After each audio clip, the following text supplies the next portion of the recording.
think we should sugarcoat it. I don't think we should act like everything was okay. It was not okay. It ended in a death.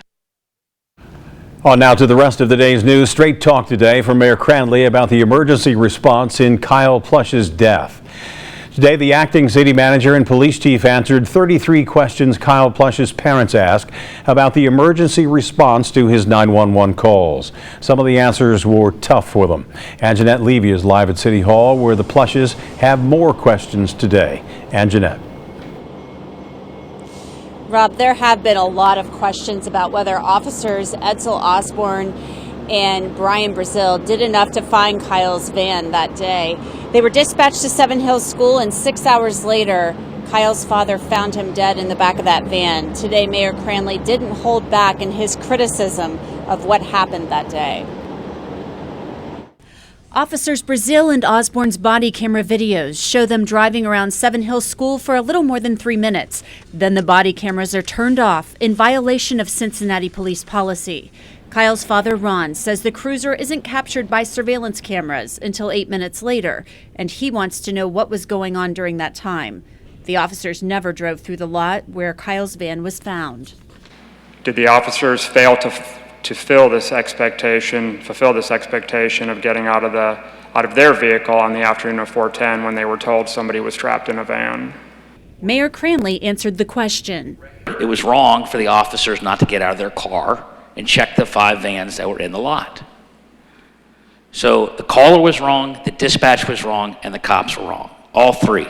Mayor Cranley said the fire department should have been dispatched since the run was for a woman stuck inside her van.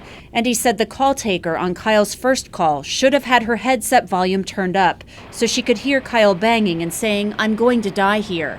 2 operators who listened to a playback of the call heard it, but the information was not passed along to police.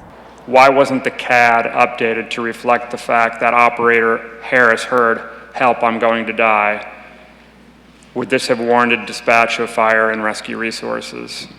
The call taker on Kyle's second 911 call had computer problems that day. Kyle provided a description of the van in that call, but the call taker didn't ask anyone to listen to a playback of it, despite hearing Kyle say, "Siri, Siri." The Plushes want to know why. This can't happen to another family. We need to continue to identify all the failures that day and work towards solutions. Acting City Manager Patrick Duhaney said today that officers would be expected when going on a call like this to get out of their vehicles and their cruiser and look around for the vehicle. He also said officers will now be trained to call into the Emergency Communications Center to get additional information that would help locate the caller. Reporting live at City Hall, Anjanette Levy, Local 12 News. Rob, back to you. Anjanette, thanks very much. The Plushes have submitted follow-up questions to those asked today. The city is also pursuing an independent investigation into Kyle's death after questions were raised about Cincinnati Police's internal investigation. The next meeting on Kyle's death will be held June 11th.